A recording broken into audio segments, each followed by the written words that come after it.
Dalam pertandingan yang digelar di Gimnasium Daejeon, Red Sparks harus mengakui keunggulan High Pass dengan skor mencolok 0-3. Begini pengakuan mengejutkan Ko Hee-jin usai Red Sparkers kembali kalah di uji coba jelang V-League 2026. Menjelang bergulirnya V-League 2026, atmosfer di kubu Red Sparks tampak belum sepenuhnya kondusif. Hal ini disampaikan langsung oleh pelatih kepala Red Sparks, Ko Hee-jin, usai timnya mengalami kekalahan telak dalam laga uji coba melawan High Pass. Dalam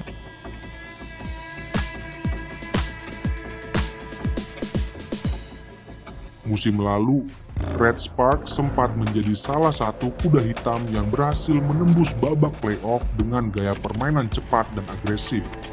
Namun kini, Ko Hee-jin menilai chemistry para pemain belum sepenuhnya terbentuk kembali.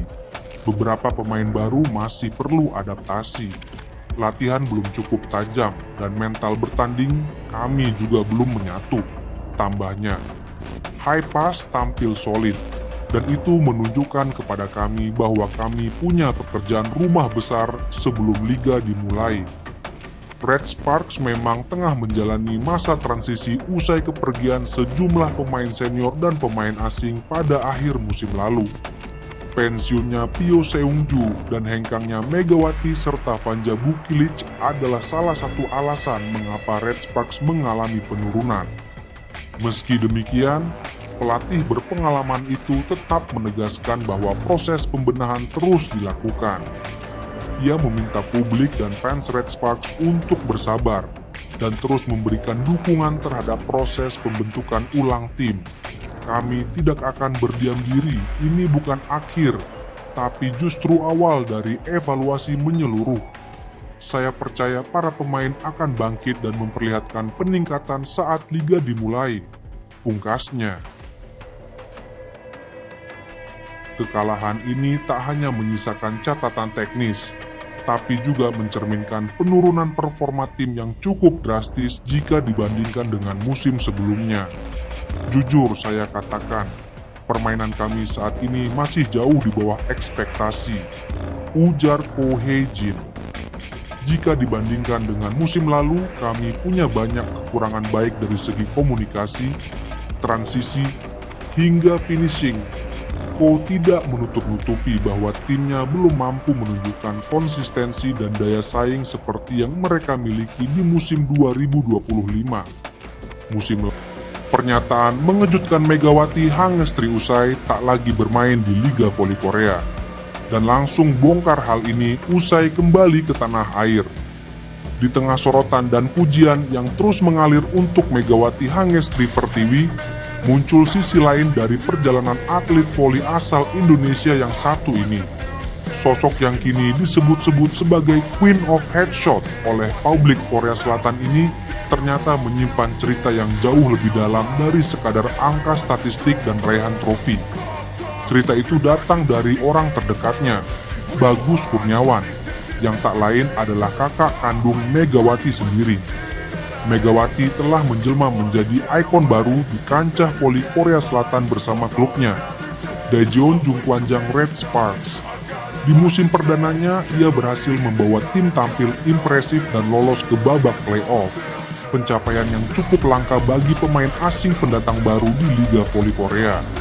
Bahkan, pada musim keduanya, Megawati sukses mengantarkan Red Sparks melaju hingga partai final dan menempati posisi runner-up setelah bersaing ketat dalam laga 5 set menghadapi tim bertabur bintang milik idolanya, Kim Yeon-koung, sang legenda bola voli Korea.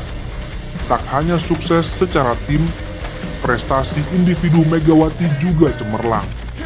Ia mencatatkan namanya sebagai MVP di 2 putaran berbeda, yakni putaran ketiga dan keempat, bersaing dengan para pemain top Korea dan internasional lainnya. Keberhasilannya itu menandai kiprah luar biasa dari atlet asal Jember ini, yang juga dikenal sebagai atlet pertama dalam sejarah Liga Voli Korea yang bermain dengan hijab. Hal ini menjadikan Megawati bukan hanya sosok inspiratif dalam olahraga, tapi juga simbol keberanian dan kepercayaan diri untuk tampil berbeda dalam kesetaraan. Namun, seperti yang disampaikan oleh Bagus Kurniawan, di balik senyum Megawati di lapangan, tersimpan perjuangan berat dan kesedihan pribadi yang mendalam. Dalam sebuah wawancara, Bagus mengungkapkan bahwa adiknya sempat menangis di video call karena kelelahan baik secara fisik maupun mental selama menjalani kompetisi di negeri orang. Kalau saya lihat untuk di Indonesia, untuk fisik, performa terus stamina itu, aku belum lihat yang kayak Mega. Bukan menyombongkan diri, enggak. Ujar Bagus dengan nada bangga tapi haru. Pas di Korea tahu perjuangannya dia, kalau VC, video call, kan sampai nangis-nangis tuh ke mama, capek tuh di sana. Kelelahan itu bukan hanya karena intensitas latihan dan pertandingan yang sangat tinggi di Liga Korea, tapi juga karena perjuangan batin yang Megawati hadapi seorang diri, terlebih sejak kepergian sang ayah.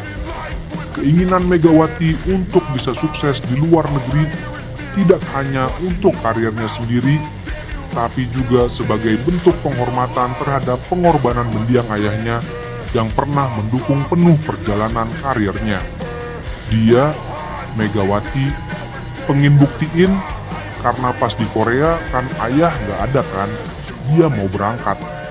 Dia pingin buktiin kalau dia bisa sukses di sana, jadi nggak sia-sia pengorbanannya. Tambah Bagus. Kini, selepas musim yang panjang dan penuh emosi bersama Red Sparks, Megawati kembali ke tanah air dan memperkuat klub Petrokimia Gresik dalam ajang Proliga 2025, tepatnya di babak Final Four. Meski sementara meninggalkan Korea, sinar Megawati belum padam, justru semakin kuat di hati publik Indonesia dan pencinta bola voli Asia. Kapten Red Sparks, Yeung Hye-seon, terang-terangan membocorkan jadwal pernikahan Megawati Hangestri Pertiwi. Ya, Megawati memang santer diberitakan akan menikah dengan kekasihnya, Dio Novandra, dalam waktu dekat. Namun untuk kapannya masih belum diketahui pasti, Megawati juga belum berkomentar. Terbaru, Yeung Hye-seon mengatakan jika Megawati akan melangsungkan pernikahan di bulan Juli. Hal itu Yeung Hye-seon sampaikan dalam sebuah wawancara bersama TJB, Taijon Broadcasting. Wawancara tersebut diunggah di akun YouTube TJB News, Selasa, 22 April 2025. Mega akan menikah pada bulan Juli nanti, begitu katanya.